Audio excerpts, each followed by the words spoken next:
Hi, I'm Jason. I'm the lead developer at Bump Digital. With the release of Umbraco 17 coinciding with Black Friday, we thought it'd be a good time to take a look at how well Umbraco Commerce performs, and particularly how well it performs at scale. We've been testing Umbraco Commerce for a long time now, since before it was even called Umbraco Commerce. We love working with it. We know that it performs really well. We know that it scales really well. And we know that it's really flexible because we've been working with it for a long time.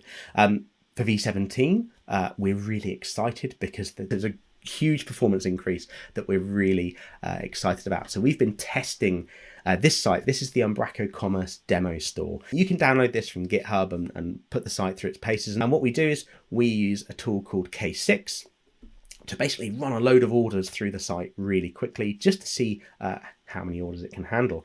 And in Umbraco 17, it can handle a lot more. Here's performance graphs, two performance graphs. They look very similar next to each other, but notice this scale on the left-hand side, the requests per second. So this is an Umbraco 13 site. This is running on these are both running on exactly the same infrastructure.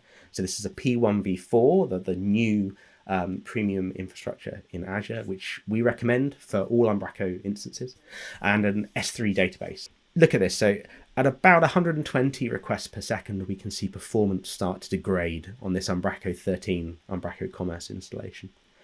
Umbraco 17 and Umbraco Commerce 17 over here, we see performance starts degrading at 184 requests per second. That is a huge difference.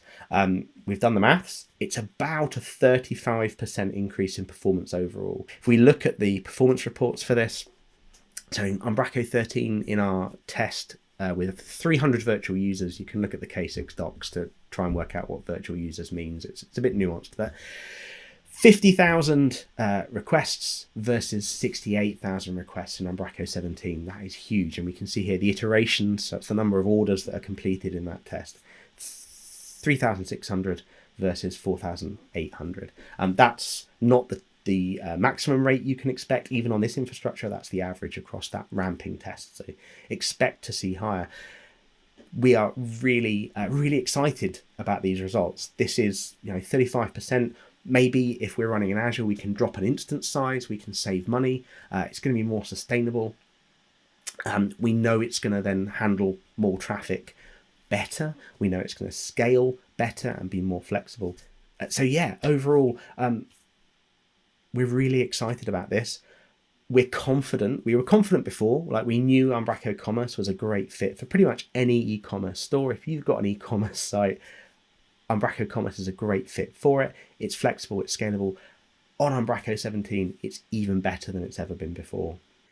Now we've got some top tips for running Umbraco Commerce at scale, especially important in high traffic scenarios, maybe Black Friday, or you've gone viral, you're shifting a lot of products. You want to be sure that Umbraco Commerce is going to be able to handle it all. And our top tip number one is to take anything out of the critical path that doesn't have to be there. So maybe things like synchronizing with your ERP for stock changes, that kind of thing. Don't do that with every request. Do it on a background thread. Synchronize it asynchronously. You're not wasting performance. You're not slowing down users doing that kind of thing. The same is true for emails. Emails is quite a classic one. Like, every order sends out a notification email. By default in Umbraco, that happens as part of the request thread. We like to do something like this. This is I've just called it a batching email composer, but we register a notification handler that takes over the email sending in using our custom email service, and it puts it on a queue. In this case, it is using a background queue to send out the emails. Obviously, there are other third-party providers available that you could use an API to send emails with that support batching as well, like SendGrid and Mailgun. We really recommend doing that. It frees up resources for your app to be able to serve traffic and actually handle orders. The next top tip is make sure that you're ready to go. Make sure your site is primed. With the new cache in Umbraco 15 Plus, the hybrid cache, not all of your content is cached eagerly at boot. So you want to make sure that your key products are already in the cache at the get-go. You can do that with app settings. There's a config, so there's a key here called content type keys. So this is, let's say this is our product content type. This will load all the products into memory at boot. If you've got a lot of products, that's not practical. Don't do that. Instead, maybe you want to do something like this. This is an iDocument seed key provider.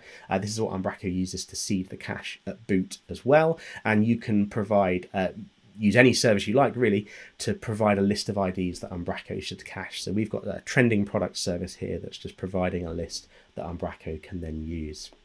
Now, this is really important, especially if you're auto-scaling. So when you've got more sites being spun up as well, it makes sure those products are in the cache straight away, so we can serve users. We can sell those products straight away when that new instance is brought online. But speaking of auto-scaling, that is my next top tip, number 3. Make sure you're set up for auto-scaling in Azure. Now, it's a little bit of extra work to get an Umbraco site set up for auto-scaling, but once you've done that, you can unlock some really powerful tools in Azure. So this is our site instance, and this is the P1 v4. Gives us the premium instances, give us the most flexible in scaling options. So we've got manual, obviously you can set the number of instances. Automatic, this is based on traffic, and you can choose how many instances should already be there, what the maximum burst should be, etc. And that's based on traffic. It's sort of semi-smart and is useful in most scenarios. But if that's not great for you, there's also rules-based, and this is actually quite powerful. It's really useful, again, for the big sales like Black Friday and things where you know there's going to be a lot of traffic ahead of time, and you can configure all sorts of different rules here. So a classic one is we might add a metric to scale based on CPU percentage. So this is the default. If CPU percentage is greater than 70% for 10 minutes, then add an instance count, increase the instance by 1 up to a maximum of, say, 5. Or we can add time-based conditions, so scale from 9 a.m. to midnight. Well, you've got loads of flexibility in there. It's a brilliant way of making sure not only that you can serve huge amounts of traffic if it's coming, but also so you can scale back down and save that money when you don't need to have an instance that size. Next top tip, logging. Logging in Umbraco by default happens to disk, and that can be slow, it can be a bottleneck, and it can cause performance problems. So we turn that off, or at least we turn it down. So we can set logging to the Umbraco file to be the fatal level only, so only really serious errors end up in that log. And then the rest of our logging, we actually send to application insights. Other log aggregators are available, but this is batching behind the scenes as well. It's just sending chunks of logs rather than sending every single update and using performance to do that. It's a much more efficient way of handling those logs. There's benefits too. It puts them in a centralized place that's backed up, and we can look at those using more advanced tooling than what's perhaps immediately available in the Umbraco back office. Next top tip is to do with 404s. Now, 404s are a bit of a problem in Umbraco. And here's an example.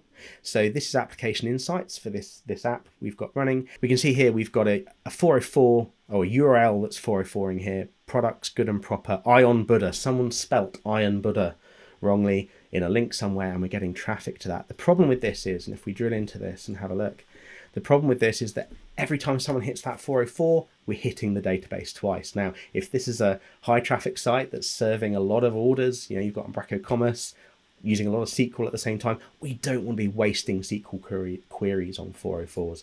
So make sure that for anything like that, you've got either, well, for this case, a redirect in place. And then for some of the others, like this, we've got, people trying URLs that shouldn't exist, WordPress URLs, that kind of thing. Block that traffic at the WAF. Those will be creating SQL queries as well. We don't want that. So if you've got Cloudflare, or a WAF that can handle redirects, or an edge server that's doing redirects, that's always the best place for that. It's going to save all the performance for your web app and cut down on that traffic that you don't want coming to your site. Finally, the last top tip, profiling. Do what we've done. Run those K6 tests on your site so that you can understand how well it performs, so that you know what you need to be scaling to. There's no need, if you know how well your site is going to perform, there's no need to be over provisioning infrastructure. You can save money. The other way around is true as well. You can know exactly where your bottlenecks are to know what to scale to get the most performance. Overall, we are really excited, as you can probably tell, about Umbraco Commerce on Umbraco 17. The performance is great. we know that Umbraco Commerce is a great fit for pretty much any e-commerce site. If you need help getting set up with Umbraco Commerce or implementing any of these tips that we've run through, do get in touch with us at Bump. It's the kind of stuff that we love to do.